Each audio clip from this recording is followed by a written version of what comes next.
yerine verildiği zaman, bu büyük müessese tekeffül ettiği faydalarla karşımıza çıkacak, teminatımızın beşaretini getirecektir.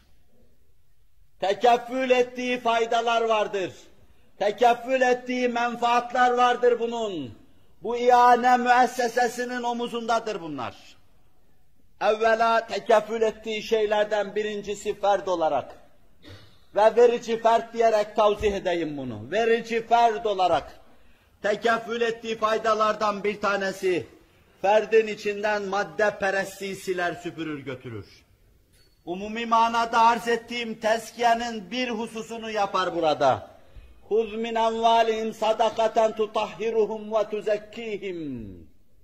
Mallarını temizleyecek, içlerini cimrilikten temizleyeceksin. Allah indinde de onları müzekka kılacaksın. Al mallarından ve sonra infak et. Kur'an-ı Mucizül Beyan Fahri Kainat Efendimiz'e ferman ediyor. Evvela içimizden cimriliği ve buhlu silip götürecek. Yani böylece Allah'a yaklaşmış olacağız. Hadis ferman ediyor. Es-sakiyyu qaribun minallah, qaribun minennas, qaribun minel cenne, ba'idun minennar. Cömert insan Allah'a yakın. Cömert insan insanlara yakın. Cömert insan cennete yakın ve cömert insan cehennemden uzak. El-bahilu ba'idun minallah, ba'idun minennas, ba'idun minel cennet, qaribun ilennar. Ev kema kal.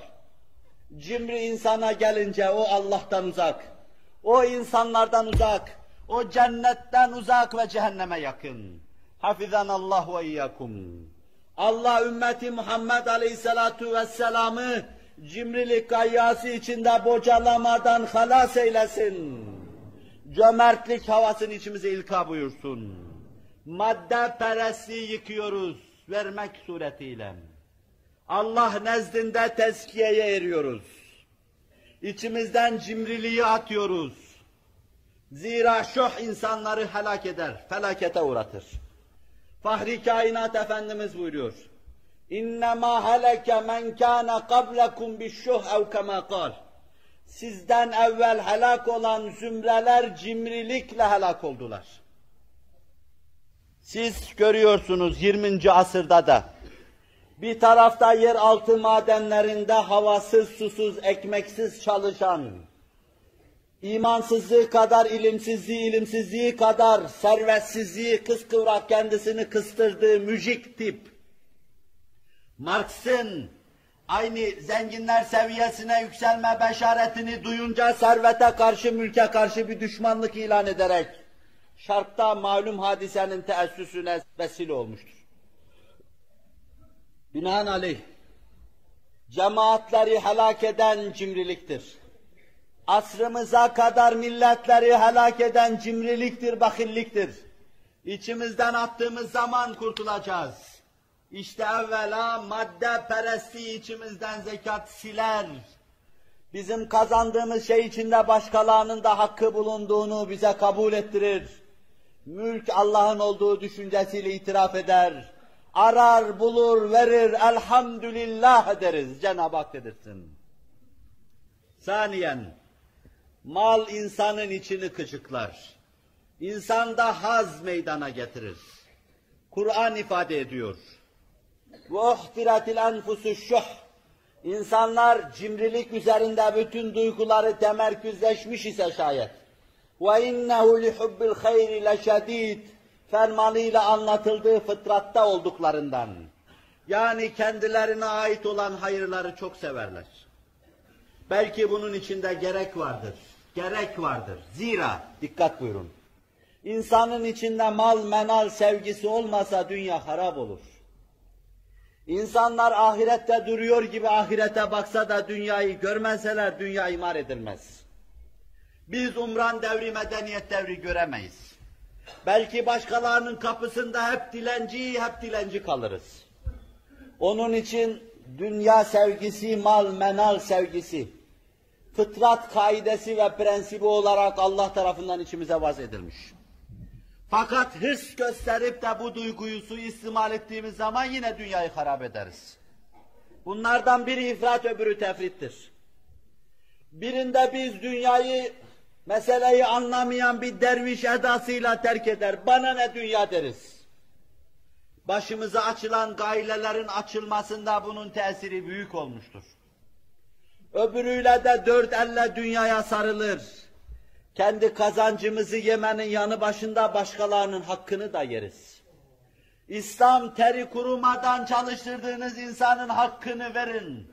Hakkını verin derken de neyi hak etmişse onu verin. Yani Marx'ın üzerinde pay diye durduğu hususu bir tamamıha verin. Kendinize ayırdığınız kadar onu dahil olarak tatmin edecek kadar verin demesine rağmen yeraltı mahzenlerinde havasız ispas içinde çalıştırıldıkları halde kutula yamut kazanan, ölmeyecek kadar bir geçim elde eden kimseler tabiidir ki milletin başına bela ve musibet olacaklardır. O zaman dünyanın yine düzeni karışacak, bozulacak, yine huzursuzluk olacak, yine umran olmayacak, yine vahşet hükmedecektir. Öyleyse İslam bu meseleyi tadil ediyor. Allah Celle Celaluhu bize dünya sevgisi veriyor. Züyyine linnâsi hubbu'ş-şehâvâti minen-nisâi vel-benîn vel-kanâtiril mukantarati minez-zeheb vel-fizzati vel-khaylil musawwamati vel-en'âmi vel-harth. ذَٰلِكَ مَتَاءُ الْحَيَاةِ الدُّنْيَا. İnsanlara süslü, iç açıcı ve iç gıcıklayıcı gösterilmiştir. Sevdirilmiştir insanlara. Kadın sevgisi gibi şeyler, evladı iyal sevgisi gibi şeyler. Sonra da diyor ki yığın yığın altınlar, gümüşler, atlar, sığırlar, koyunlar, damlar, tarlalar, arsalar, araziler, hasılalar, hasılatlar. İnsanın içini gıcıklar bütün bunlar. Bu cebri kanunlar zaviyesinden fıtratı anlatıyor. Allah'ın kelam ifadesiyle olan fermanı bunu tadil ediyor. Bir taraftan dünya sevgisi, beri tarafta hırsla suistimal edilip başımıza gaile açmasın diye tadil ediliyor. Kazandığımız her lokmanın içinde başkasının hakkı bulunduğu fikrini veriyor bize. Ve böylece denge teessüs ediyor. İçtimaideki geniş yönünü inşallah yerinde arz edeceğim. Servet, hazzı tekeffül etmiş. Haz, serveti muktezi. Biz nimetlerden istifade ettikçe 20. asırda olduğu gibi, bol iştirak gücüne sahip oldukça, bol alabilme gücüne sahip oldukça alacağız. Bol alıp müreffeh yaşadıkça, lüks bir hayat yaşadıkça bol paraya ihtiyaç hasıl olacak. İsraf iktisadi anlayışı içinde. Bu defa çok paraya ihtiyaç hasıl olacak. Bunu elde etmek için de meşru yollar kafi gelmeyecek. Biz ara sıra şarampona girecek, gayri meşru yollarda da yürüyeceğiz. Hayat-ı ebediye yolunda yolumuzu devam ettirirken ara sıra Allah'ın mümin ve nigahbanlığını hesaba katmayarak, görüp bildiğini hesaba katmayarak çamur içindeki yola da gireceğiz. Meşru dairedeki zevkler ve lezzetlerle iktifa etmeyeceğiz. Çünkü derinlemesine hazza alışmışız. Çok kötü bir hayat düzeni kurmuşuz. Her tarafı israf olan bir hayat düzeni kurmuşuz. Ve bu hayat düzeni adım adım bizi mezellete doğru götürüyor. Ve adım adım israfil suru hayat çarklarında kendi sesini duyurmaya çalışıyor. Biz adım adım yıkılışa doğru gidiyoruz. Ve bu arada gayri meşru yollara sapıyor, yeni tatmin yolları araştırıyoruz. Bununla şunu anlatmak istiyorum. Mal sevgisi hazzı, haz mal sevgisini zincirleme devam edip gidiyor. Zekat bu tuğlu emeli, bu hırsı kırıyor. Bitip tükenme bilmeyen bu mal sevgisini ve haz sevgisini kırıveriyor. Belki mecazi bir tuğlu emel ve hırstan, hakiki tuğlu emel olan, hakiki hırs olan, ahirete alaka yönüne nazarlarımızı çeviriyor.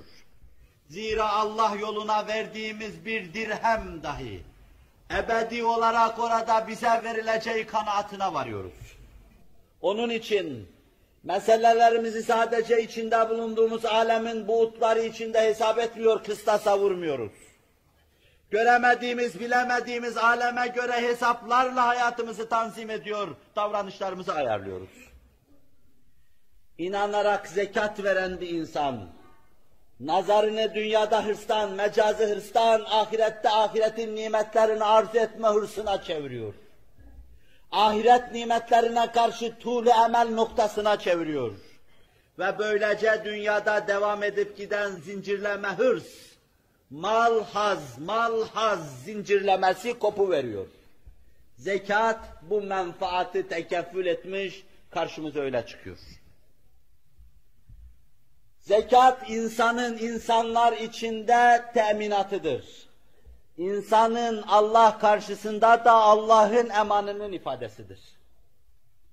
Malının zekatını veren, başkalarına el uzatan, şöyle veya böyle herkesin elinden tutan bir insan, malıyla, canıyla halk arasında teminat altındadır o.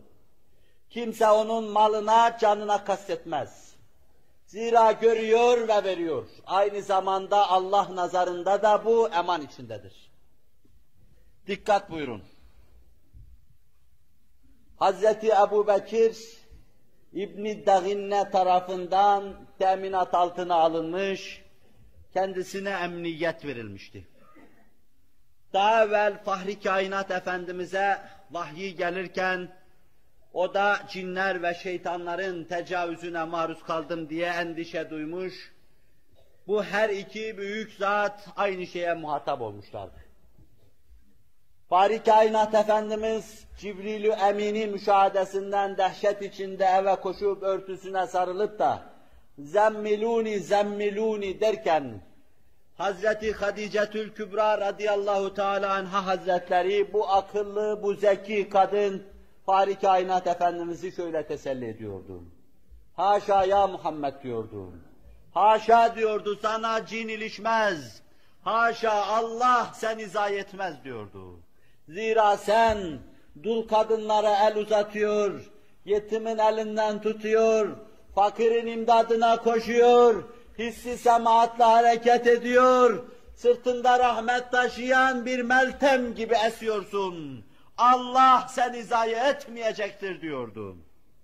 Kalkıp elinden tutup da Veraka bin Nevfel'in yanına götürdüğünde aynı tesellidar ifadeleri Veraka'dan da alıyordu Fahri Kainat Efendimiz. Aradan seneler geçiyor. Vahyi hükmünü icra ediyor. Efendimiz etrafında saflar gelişmeye ve çoğalmaya başlıyor. Her müminden kafirler endişe eder duruma düşüyorlar. Onun için Hazreti Ebu Bekir'i dahi Mekke'den çıkarmaya karar veriyorlar. Habeşistan'a hicret eden karvan arkasına o da katılıyor. Ve Mekke'den tam çıkacağı zaman İbn-i Daginne ile karşı karşıya geliyor. Nereye diyor? Mekke halkı beni artık Mekke'de barındırma imkanından mahrum ettiler. Ben de Habeşistan'a hicret etmeyi düşündüm. Bakın ne diyor? Senin gibi insan Mekke'den çıkarılmaz diyor. Sen yetimlerin imdadına koşuyor, dul kadınlara el uzatıyor, fakirlere yardımda bulunuyor, hissi semaatle hareket ediyorsun. Mekke'den senin gibi insan çıkarılmaz, seni himayeme alıyorum diyor. Kim diyor? Kafir diyor bunu. Kafir diyor. Yardım, inayet, başkalarına ihsan hissiyle el uzatmak, insanlar içinde, insanlar için, insan için bir teminattır. Allah nazarında emanın ifadesidir sözüyle anlattık meseleyi. Hazreti Ebu Bekir gibisi Mekke'den dışarıya çıkarılmaz. Çıkarılmaz zira o düşküne, zira o fakire, zira o saile ve dilenciye el uzatıyor. Himayesini alıyor, Mekke'ye dönüyor. Evinin içinde ibadet etmesine müsaade ediyorlar. Sonra Allah'ın hükmü, Allah'ın emrettiği şey oluyor. Hak geliyor, batıl mağlup oluyor. Allahu Teala ve Tekaddes Hazretleri hissi semaatle işlerimizi donatsın, tezyin buyursun inşallahü teala. Zekat namazla beden müzekka olduğu gibi, namazla beden ruhlaştığı ve kalpleştiği gibi, bir kalp haline geldiği gibi, zekatla mal ruhlaşır, kalp haline gelir. Onun gibi atar, keyfiyet kazanır. Şu fani alemin sermayesi olduğu halde baki aleme sermaye olur, zekat sayesinde. Yani, zekatını verdiğiniz bir mala siz ebediyet kazandırmış olursunuz. Ne kadar servetiniz var? 1 milyon. 25 bin lira zekatını verdiğiniz zaman 1 milyonunuz bir anda hemen üzerinde ahiret damgası vurulur da ebedileşir o. Onunla Allah huzurunda muamele görürsünüz inşallahü teala. Nasıl namaz kıldığınız zaman, gününüzün namazsız dakikalarına dahi namazın nurları, şuaları, radyasyonları sirayet etmek suretiyle tenvir ediyor.